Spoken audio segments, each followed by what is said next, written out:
Иран нанес удар баллистическими ракетами по 2 американским базам в Ираке. Таким образом, режим Аятолл мстит за убийство генерала Касема Сулеймани. В Вашингтоне взвешивают возможность ответного удара. Через несколько часов после обстрела под Тегераном разбился украинский пассажирский самолет. 176 погибших, никто не выжил. Последние новости и репортажи с горящего Ближнего Востока, мнения экспертов и прямые включения корреспондентов в нашей сегодняшней программе.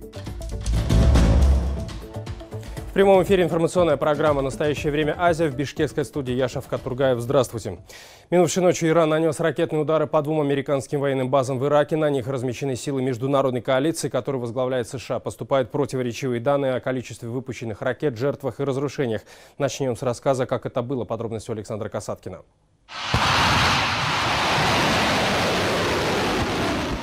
Иранское телевидение показало момент запуска баллистических ракет по американским базам. Это произошло сегодня ночью в 20 минут второго, ровно в то же время, когда ударом с американского беспилотника 3 января был убит иранский генерал Касем Сулеймани. Представитель Пентагона Джонатан Хоффман заявил, что по американским авиабазам в Аль-Асаде и Эрбиле было выпущено больше дюжины баллистических ракет. CNN передает, что на базе Аль-Асад разорвались не менее 13 ракет. По сведениям Fox News, было выпущено 15 ракет, 11 из которых попали в цель.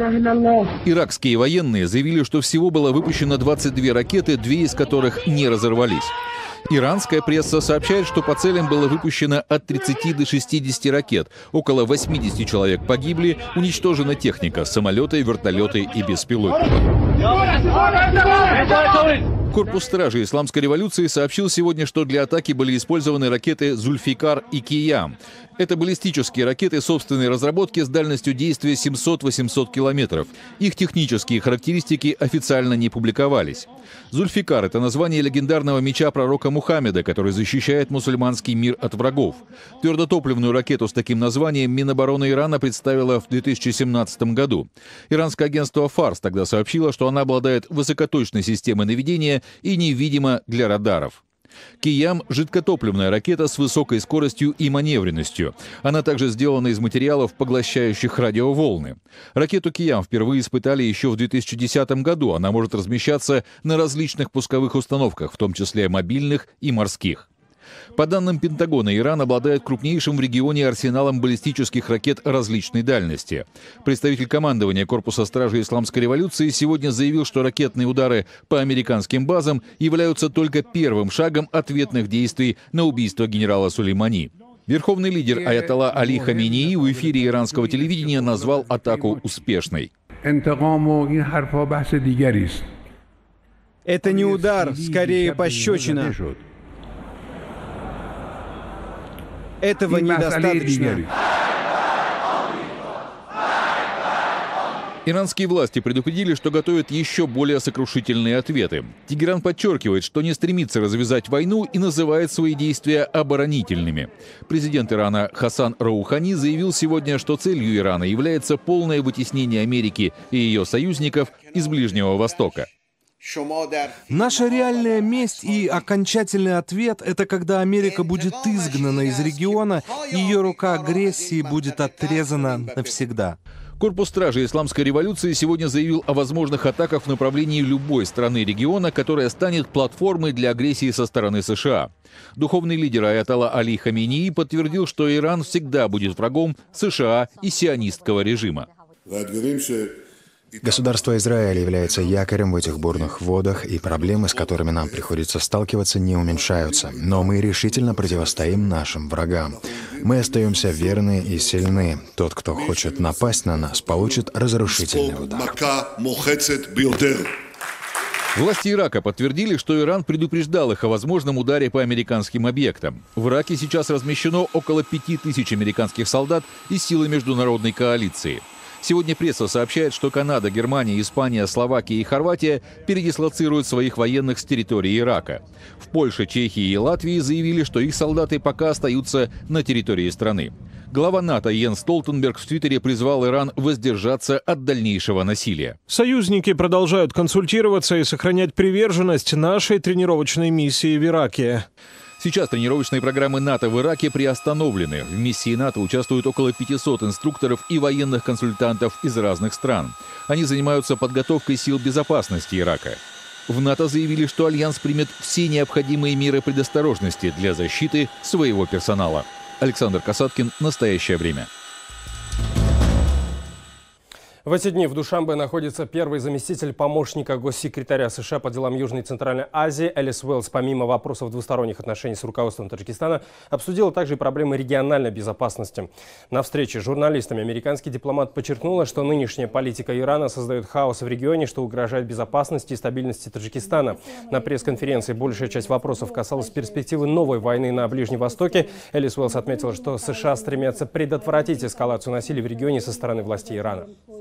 Вы посмотрите, что творит Иран в Сирии, Ливане и Афганистане, который граничит с вашей страной. Хаос и беспорядки, создаваемые Ираном, угрожают безопасности и стабильности Таджикистана. США предпринимают сдерживающие Иран меры, чтобы в Тегеране поняли, все, что они совершают косвенно или непосредственно через подразделение иранского корпуса стражи Исламской революции, имеет пагубные последствия для региона.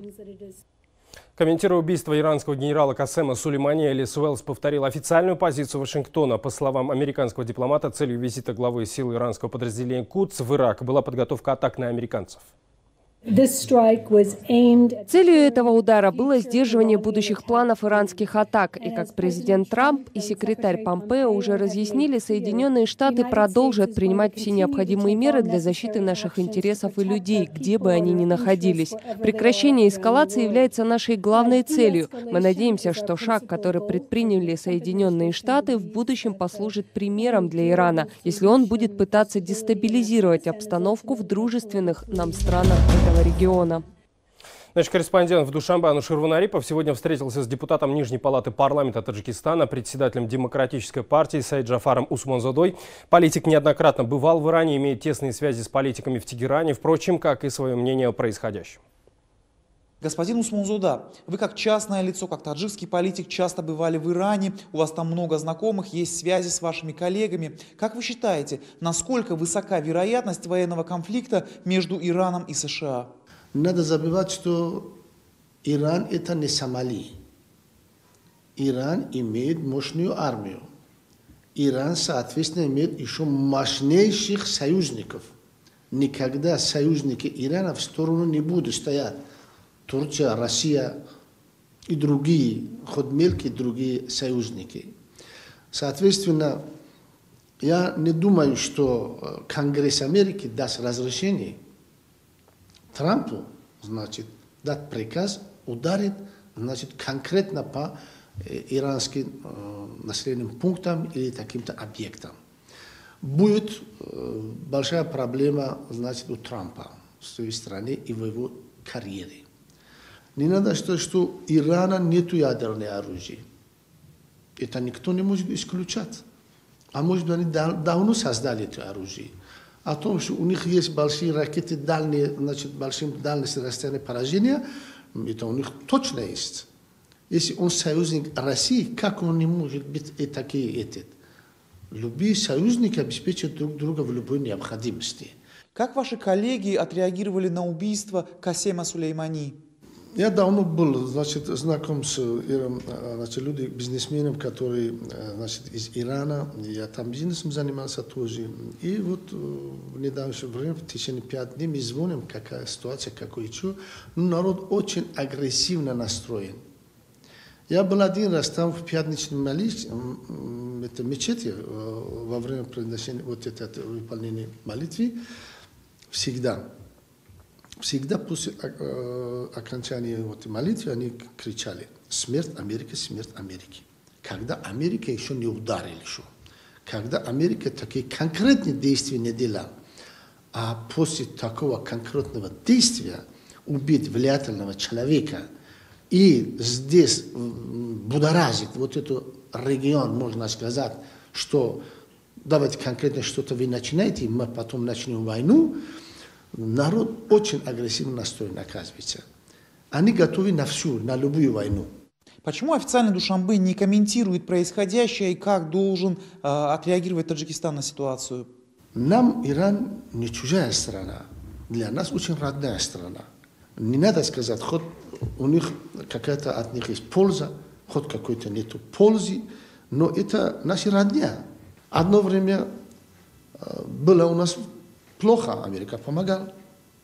Мы благодарны народ. Но еще надо забывать, что любая страна, держава имеет свои экономические интересы в любых регионах. Президент Казахстана Касым-Жомарт Токаев провел совещание в связи с ситуацией на Ближнем Востоке. В нем приняли участие члены правительства, секретарь Совбеза и главы силовых структур. Он выразил обеспокоенность эскалации конфликта и отметил, что оздоровлению ситуации послужила бы максимальная сдержанность всех вовлеченных сторон. Об этом Токаев написал и в своем твиттере. В связи с ухудшением ситуации на Ближнем Востоке я провел встречу в Аккорде. Эта ситуация должна быть урегулирована исключительно мирным и дипломатическим способом. Я дал все необходимые указания для обеспечения безопасности граждан Республики Казахстан и защиты интересов нашего народа.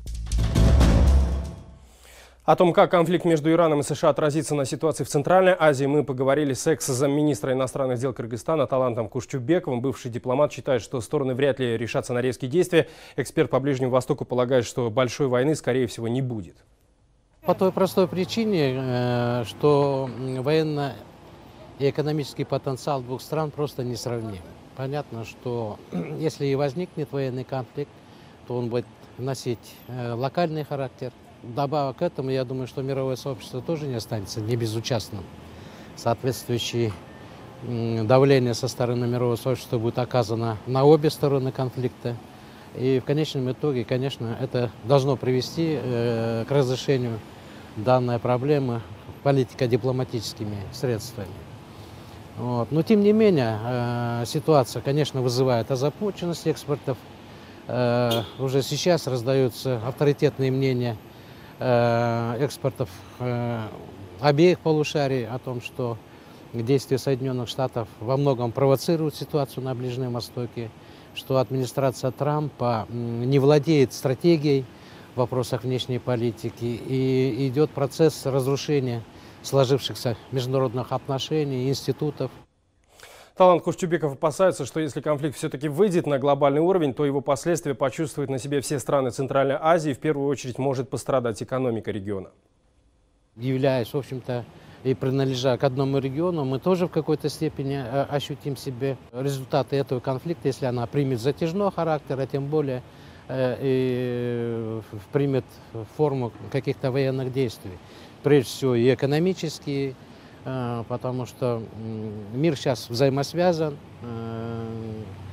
и это скажется на международных биржах, пойдет значительный рост энергоресурсов в виде роста цен на нефть и газ. В общем, это не останется не без последствий. Насколько это масштабно будет, я думаю, судить очень сложно. Талант Кушчубеков уверен, что Кыргызстан в этой ситуации не должен занимать выжидательную позицию. Бывший дипломат разочарован молчанием властей, но считает, что МИДу страны пора высказаться. Мы независимое государство, мы должны иметь свою позицию четкую. Понятно, нужно исходить из того, что чем бы ни оправдала администрация президента США свой акт, связанный с ликвидацией официального лица генерала Сулеймани, тем не менее это ведь произошло на территории другого государства, раз. Во-вторых, нарушен суверенитет государства. Я думаю, что она должна четко заявить, что такие формы борьбы с терроризмом, даже если они имеют какую-то под собой подоплеку, они неприемлемы для цивилизованных стран. И прежде всего для Соединенных Штатов Америки, как государство, которое задает тон с точки зрения борьбы с терроризмом, необходимости соблюдения прав человека. Этой же ночью вблизи Тегерана разбился украинский Боинг 737-800. На борту самолета международных авиалиний Украины находились 176 человек. Все они погибли. Причины авиакатастрофы выясняются. Дарья Тимофеева собрала подробности трагедии.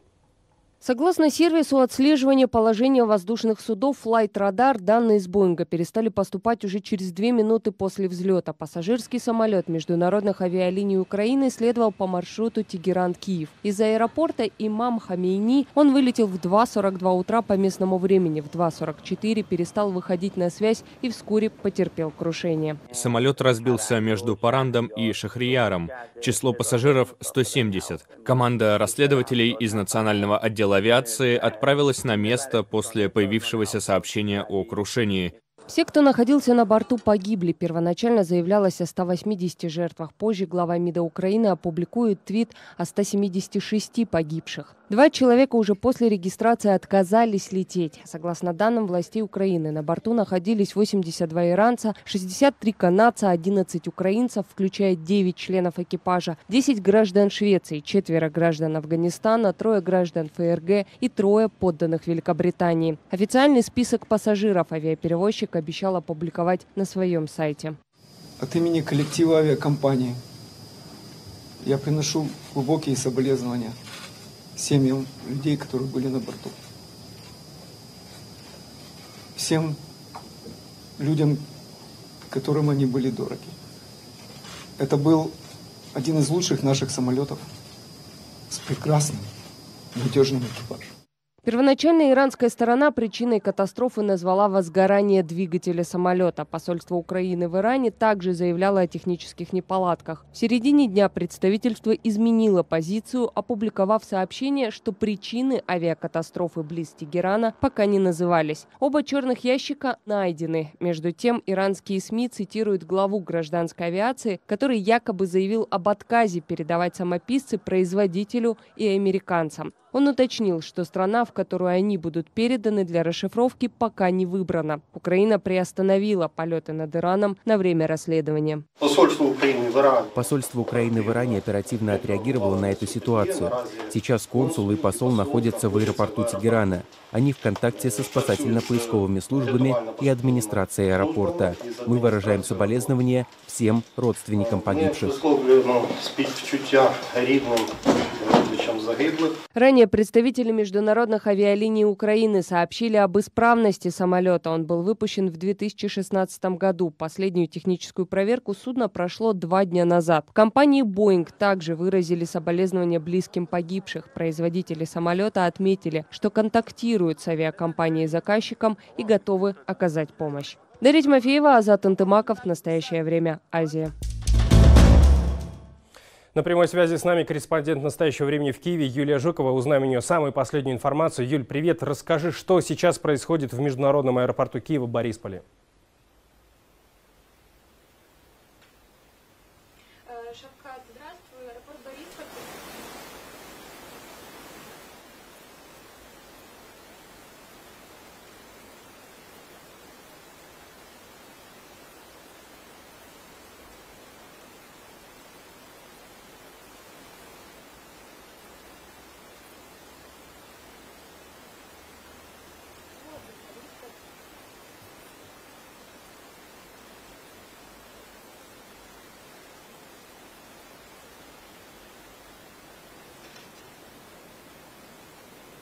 Позвонила дочка из штата в 6 часов, 6:15, что в Америке сообщили, что разбился самолет МАО. Она спрашивает, куда полетел Игорь. Мы сказали, в Тегеран, утренним рейсом прилетит. И потом на видео нашли падение самолета. А вам авиакомпания не... Ничего, мы только приехали сюда, вот мы за 100 километров живем. Мы приехали сюда узнать, значит, сказали, 10 часов будет пресс-конференция и официально объявлять. Юля, какова реакция официальных властей? Что власти говорят о возможных причинах крушения самолета? Президент Украины Владимир Зеленский сегодня, узнав об авиакатастрофе, он прервал свою поездку в Оман и вернулся срочно в Киев. И вот буквально час назад на своей странице в Фейсбуке опубликовал, что закончилось заседание правительства, на котором они приняли решение, что сегодня вечером в Иран вылетит украинский самолет со специалистами, которые будут заниматься и расследованием этой авиакатастрофы, и транспортировкой тел погибших украинцев. По поводу версий никто из политиков не высказывается на эту тему, и президент Украины Владимир Зеленский говорит, что не нужно пока спекулировать на версиях, пока нет результатов официального расследования. Сегодня также проводил пресс-конференцию премьер-министр Алексей Гончарук, и он также говорил о том, что рано пока делать какие-то выводы, пусть сначала вот начнутся какие-то следственные действия, будут первые результаты, давайте послушаем. Висловлювання будь-яких версій до офіційного з'ясування причин – це маніпуляції. Давайте не будемо поширювати зараз чутки. Розслідування буде, звичайно, проводитися багатьма групами. Всередині Ірану будуть працювати офіційні органи цієї держави. І ми, звичайно, вже подали необхідні клопотання для того, щоб бути долученими до цього розслідування на території Ірану. Звичайно, проведення розслідування, перш за все, має відбуватися на місці трагедії. Генпрокуратура Украины уже начала расследование по статье «Нарушение правил безопасности движения или эксплуатации воздушного пространства». И также по поручению президента Украины Владимира Зеленского будет проведена проверка летной пригодности абсолютно всех гражданских самолетов и вне зависимости от того, какие же будут результаты причины авиакатастрофы в Иране. Юль, большое тебе спасибо. Всего доброго. О версиях авиакатастрофы мы поговорили с экспертом в области авиационной безопасности Вадимом Лукашевичем. Он не исключает версию теракта. Версия теракта на борту и уничтожения самолета ракетой должна быть одной из самых приоритетных. Версия, которая сейчас выдвигается, пожар двигателя, нужно понимать, что в данном случае пожар двигателя – это не причина, это следствие. Что-то случилось на борту такое, что привело к пожару двигателя. Сейчас совершенно четко видно по обломкам, ну не четко, там есть как бы на обломках повреждения, которые можно истолковать как в том числе воздействие осколочно-фугасной боевой части зенитно-управляемой ракеты. То есть эти фотографии, конечно, эту версию не доказывают, но тем не менее выводит ее в приоритет. Сейчас можно сказать только одно. По характеру падения обломка, что самолет взорвался при ударе о землю. Потому что все обломки очень небольшие, крупных фрагментов практически нет. То есть это показывает, вот как погибал самолет. Но что привело к этому, это как раз вот вопрос расследования, насколько оно будет объективным. Эксперт полагает, что власти Ирана должны были закрыть свое воздушное пространство для любых полетов. Если этого не сделано, речь идет о серьезнейшем преступлении. Надо понимать еще следующий момент, что в свое время, когда был сбит Боинг над Донбассом, Украину обвиняли в том, что она не закрыла свое воздушное пространство. Но сейчас ситуация гораздо хуже. Иран наносит ракетный удар по Соединенным Штатам, базам в Багдаде, и ждет ответ в виде, ответ, который только может прилететь только с воздуха, и приводит свои средства ПВО в боевую готовность. В этой ситуации они обязаны были закрыть воздушное пространство, чтобы расчистить его от каких-то там посторонних целей. То есть даже если выяснится, что это чисто техническая причина, то Иран повел с точки зрения вот, обеспечения безопасности авиасообщения гражданского просто преступно. Ряд крупных международных авиакомпаний объявили об изменении маршрутов своих полетов с целью избежать нахождения в воздушном пространстве Ирана и Ирака. Сегодня Федеральное управление авиации США запретило американским авиакомпаниям летать над двумя этими странами.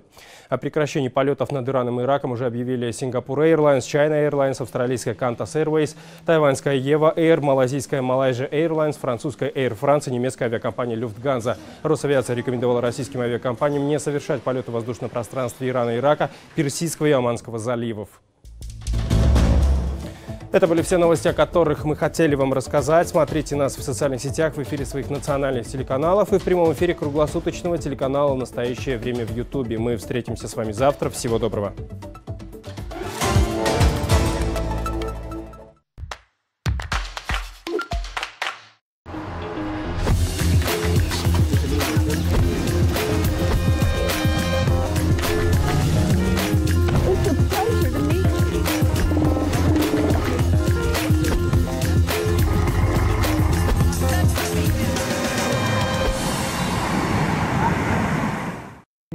Политические баталии Вашингтона из самого сердца американской столицы в новом воскресном ток-шоу «Неделя» на канале «Настоящее время». Беседуем с экспертами в студии и за ее пределами о самом важном. Главные события предстоящей недели сквозь призму того, чему мы уже стали свидетелями. Не пропустите, «Американская неделя» начинается в воскресенье.